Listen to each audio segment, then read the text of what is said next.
കഴിഞ്ഞ കുറച്ച് ആഴ്ചകളായി ലാലേട്ടന്റെ എമ്പുരാൻ സിനിമ തന്നെയാണ് കേരളത്തിലെ പ്രധാന ചർച്ച എന്ന് തന്നെ പറയാം.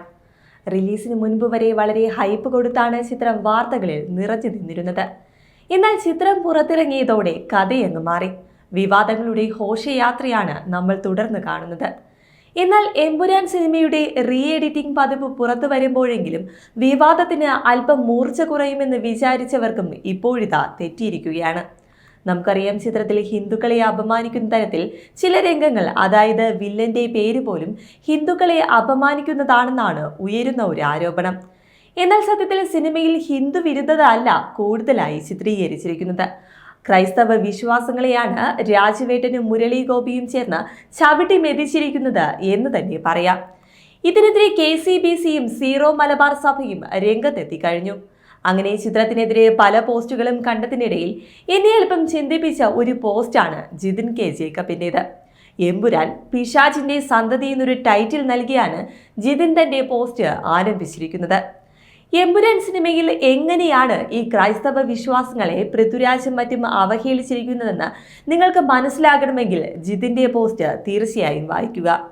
എമ്പുരാനിലെയും ലൂസിഫറിലെയും ക്രിസ്ത്യൻ വിശ്വാസങ്ങൾക്ക് നേരെ നടത്തുന്ന ആക്രമണങ്ങൾ പറയും മുൻപ് നമ്മൾ ആദ്യം കുറച്ച് പിറകോട്ട് സഞ്ചരിക്കണം.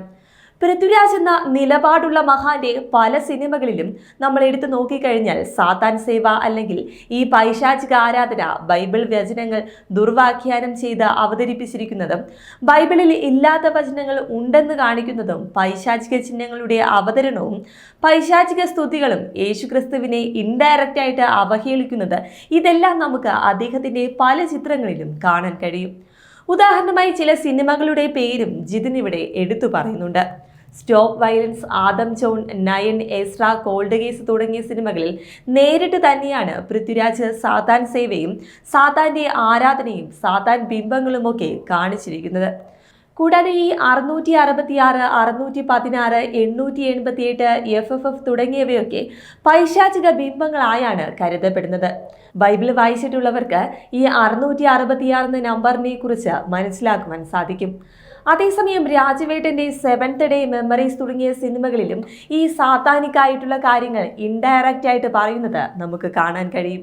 അതുപോലെ തന്നെ ഈ ലൂസിഫർ, എമ്പുരാൻ എന്നീ 2 സിനിമകളിലും നിറഞ്ഞു നിൽക്കുന്നത് സാത്താൻ സ്തുതികളും സാത്താൻ ബിംബങ്ങളും ഇല്ലാത്ത ബൈബിൾ വചനങ്ങൾ പറയുന്നതും ദൈവപുത്രൻ എന്ന ക്രിസ്തു വിശ്വാസികൾ വിശ്വസിക്കുന്ന യേശു ക്രിസ്തുവിനെ അവഹേളിക്കലും ഒക്കെ തന്നെയാണെന്നാണ് ജിതിൻ തന്റെ പോസ്റ്റിലൂടെ നമ്മോട് പറയുന്നത്.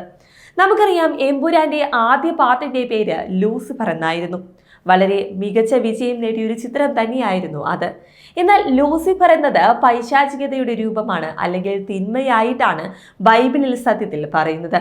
ബൈബിളിൽ മാത്രമല്ല, ക്രിസ്തീയ വിശ്വാസവും അങ്ങനെ തന്നെയാണ്.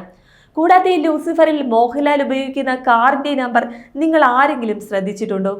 666 കാറിന്റെ നമ്പർ, അതായത് സാത്താന്റെ നമ്പർ. കൂടാതെ കഴുത്തൊടിഞ്ഞു കിടക്കുന്ന യേശുക്രിസ്തുവിന്റെ ക്രൂശിത രൂപത്തിൽ ഒരു പാമ്പ് കയറിയിരിക്കുന്ന ഒരു രംഗവും ചിത്രത്തിൽ കാണിക്കുന്നുണ്ട്.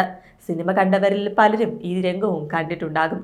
എന്നാൽ ബൈബിളിൽ പാമ്പ് എന്നത് പിശാചിന്റെ പ്രതീകമായാണ് പറയുന്നത്. ആദത്തിന്റെയും ഹവയുടെയും കഥ അറിയാവുന്നവർക്ക് ഇത് തീർച്ചയായും മനസ്സിലാകും. കൂടാതെ ലൂസിഫറിന്റെ ക്ലൈമാക്സിൽ എഹെസ്കേൽ 28:17 എന്ന് പറഞ്ഞ് മോഹൻലാൽ പറയുന്ന ഒരു ബൈബിൾ വചനമുണ്ട്. എന്നാൽ അത് ബൈബിളിൽ ഇല്ലാത്തതാണ്. ഇനി എമ്പുരാനിലെ ചില ഡയലോഗുകൾ നോക്കിയാലും നിങ്ങൾക്കിത് ഒന്നുകൂടി മനസ്സിലാകും. ദൈവപുത്രൻ തന്നെ തെറ്റ് ചെയ്യുമ്പോൾ ചെകുത്താനല്ലാതെ മറ്റാരെ ആശ്രയിക്കാനെന്നൊരു ഡയലോഗ് ചിത്രത്തിലുണ്ട്. നമുക്കറിയാം, ദൈവപുത്രൻ എന്ന് പറയുന്നത് യേശു ക്രിസ്തുവിനെയാണ്. അപ്പോൾ ഇവിടെയും അവഹേളിക്കുന്നത് ആരെയാണ്? യേശു ക്രിസ്തുവിനെ തന്നെയാണ്.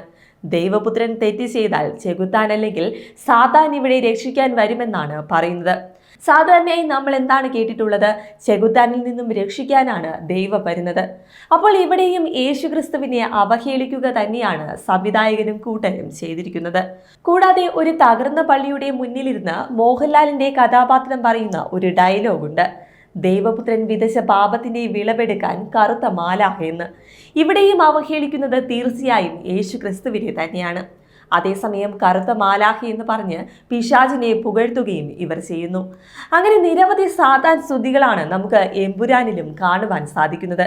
കൂടാതെ ലാലേട്ടനും പൃഥ്വിരാജും ശത്രുവിനെ തകർക്കാൻ തിരഞ്ഞെടുത്തിരിക്കുന്നതും ഒരു പള്ളിയാണെന്ന് ഓർക്കുക.